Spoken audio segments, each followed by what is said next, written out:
Olá, tudo bem? Tudo bem a todos? Espero que todos estejam bem, né? Estamos aí dando início a mais uma aula, nossa terceira aula, né? Já nessa modalidade virtual, né? Então a gente sempre está aqui preservando ainda a nossa saúde, mantendo o distanciamento que o momento exige, né? O nosso governador está aí restringindo a liberdade das pessoas, né? Um tema bem interessante aí para o nosso direito constitucional, no qual estamos agora tendo a nossa liberdade cerceada, né? Nossa liberdade de ir e vir, cerceada por conta de um bem maior, né? Um princípio maior, que é a manutenção da vida, e tudo isso faz estarmos vivendo esse momento totalmente diferente nas nossas vidas. Se bem que passamos por ele ano passado, né? Já sabemos como nós podemos estar passando aí, como vai ser. Espero que esse momento seja bem mais restrito, bem menor do que foi o ano passado. O ano passado foi até maior, né? E aí estamos aí com o nosso decreto até 21 de março, né? Se eu não me engano. Ok? Então vamos seguindo aqui, que é o que nós temos. E nós vamos aproveitar bem todas as nossas ferramentas que temos de interação, né? Espero que vocês tenham assistido a aula anterior. Nós temos muitos assuntos para debater aí, estarmos fazendo em aula, uma aula específica só para estarmos debatendo sobre esses questionamentos que eu sei que vocês devem ter, e eu quero ouvir de vocês, né, o que vocês têm aprendido.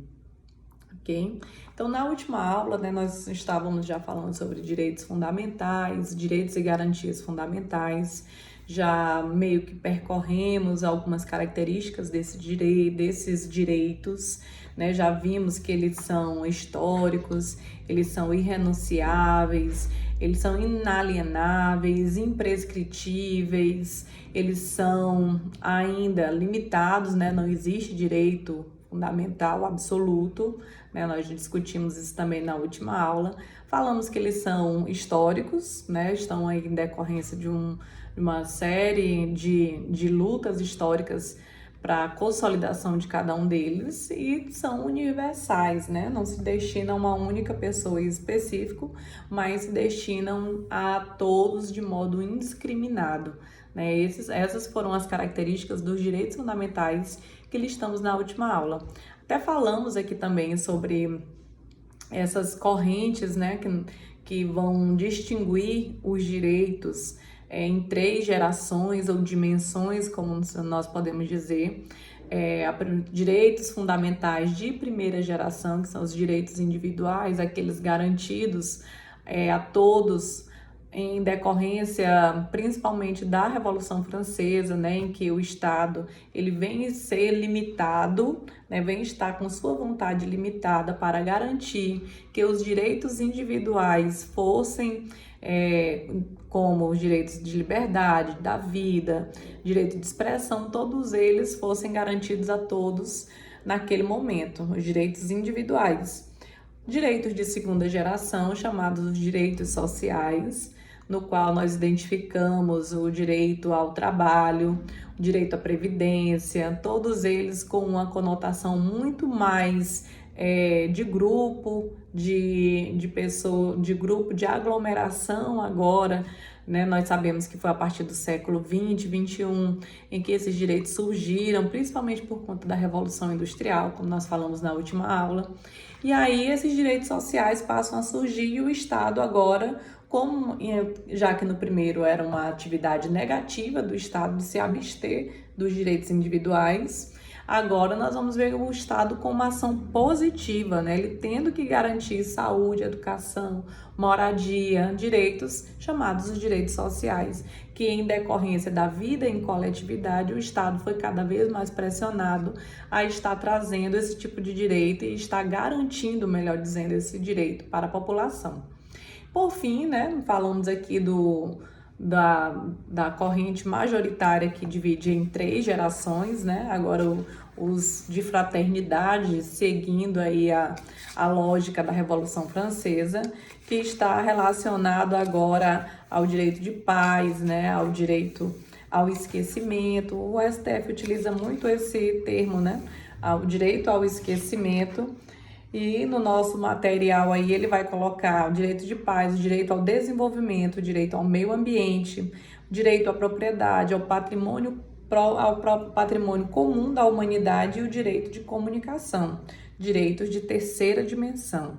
E aí falamos que o nosso doutrinador escolhido, que é Pedro Lenz, além dessas três, ele coloca também o direito de quarta dimensão, que é o direito da democracia, à informação, ao pluralismo, e o direito de quinta geração, que ele vai estar lá denominando unicamente como direito à paz, né, que é um princípio maior da democracia participativa, supremo direito da humanidade, que é o direito à paz. Certo? Em tempos em que as coisas estão tão difíceis, né? Entendemos sim a necessidade de garantir esse direito à paz. E aí, continuando a aula de hoje, nós podemos estar listando, podemos estar agora seguindo, compreendendo qual a abrangência, né? Quem está abrangido, quem está protegido, quem pode fazer uso dos direitos fundamentais e das garantias. Quem pode fazer? O nosso texto da Constituição, eu estou com ele aqui, o artigo 5º, caput da Constituição, vai dizer o seguinte, que todos são iguais perante a lei, sem distinção de qualquer natureza, garantindo-se aos brasileiros, aos estrangeiros residentes no país, a inviolabilidade do direito à vida, à liberdade, à igualdade, à segurança e à propriedade nos termos seguintes, né? E vai listar todos os seus 78 incisos. Então, quem está abrangido? O texto é claro em dizer que são os brasileiros, e aí não faz-se distinção entre brasileiro nato e naturalizado, brasileiros de forma ampla, e ainda ele vai falar sobre aqueles que são os estrangeiros residentes no país, né? Então, há uma limitação, segundo o texto. Mas a Constituição, interpretada de forma sistemática, juntamente com o STF, né, já discutiram bastante sobre essa situação e já chegou-se à conclusão que os estrangeiros também que estejam de passagem e até mesmo aqueles que estejam de forma ilegal no país também, os turistas, os apátridas e as próprias pessoas jurídicas que não foram designadas aqui, também estão protegidos, né, têm os seus direitos fundamentais e garantias protegidas pelo texto constitucional, né? Então, quem está de passagem, um turista, por exemplo, se for preso ilegalmente, ele vai poder manejar, né, um habeas corpus, que é um remédio constitucional, uma garantia, né, uma das formas de garantia, como nós já vimos, uma das espécies, vai estar podendo garantir, né, o seu direito de ir e vir devido àquela prisão ilegal. Então, vai poder ser feito isso dentro dos termos da Constituição, né? Então, essa é interessante a gente destacar, fazer referência, né, que o texto constitucional, em seus artigos, que nós já dissemos aqui várias vezes, que os direitos fundamentais e as garantias não estão única e exclusivamente localizados no artigo 5º, mas o artigo 5º localiza, né, coloca onde estão, quem são os abrangidos, brasileiros, e os estrangeiros residentes no país, e vai listar quais são esses direitos, né? Nós já entendemos também que todos os direitos e garantias fundamentais também estão dentro, né, espaços dentro do texto constitucional. Então, a própria emenda constitucional número 45 de 2004, né, também nos trouxe, né, eu sempre destaco isso, lá o parágrafo 3º do artigo 5º, que nós sabemos já que não são apenas esses artigos, os 78 incisos que tratam do texto, que tratam dos direitos fundamentais, mas também lá a porta, a janela, né, está lá no parágrafo 3º do artigo 5º, que vai trazer os tratados e as convenções internacionais que tratem de direitos humanos, sendo aprovada por 3/5, né, por cada uma das casas, em 2 turnos, também passa a ser texto constitucional, entra na modalidade de emenda à Constituição, né? Então, essa é a janela para trazer todo o arcabouço jurídico internacional para o texto Constitucional brasileiro, entrando aqui no nosso texto como uma emenda. Pode tratar também de direitos humanos, de direitos fundamentais, tá? Então, isso é interessante a gente ter que destacar ele aqui nesse momento.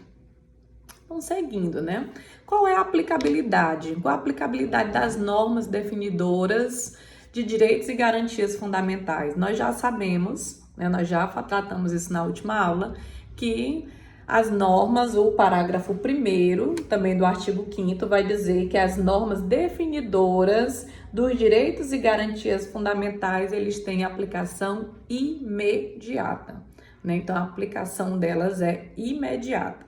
Nós já sabemos que existe uma diferença, né, entre aplicação e aplicabilidade. Eles são aplicados de forma imediata, mas essa aplicação de forma imediata significa que as normas são dotadas de todos os meios e os elementos necessários à sua pronta incidência aos fatos, situações, condutas ou comportamentos que elas regulam, né? A regra é: as normas definidoras de direitos e garantias individuais, de primeira dimensão, seriam de aplicabilidade imediata, né? Enquanto que aquelas definidoras de direitos sociais, culturais e econômicos, chamados de direitos de segunda dimensão ou segunda geração, nem sempre são aplicados, né? Nós sabemos que existem possibilidades da eficácia ser limitada ou da eficácia ser contida, a necessidade de uma norma regulamentadora do exercício daquela lei, né? Então, nós já listamos aqui, por exemplo, o direito à greve, o direito de greve dos servidores públicos,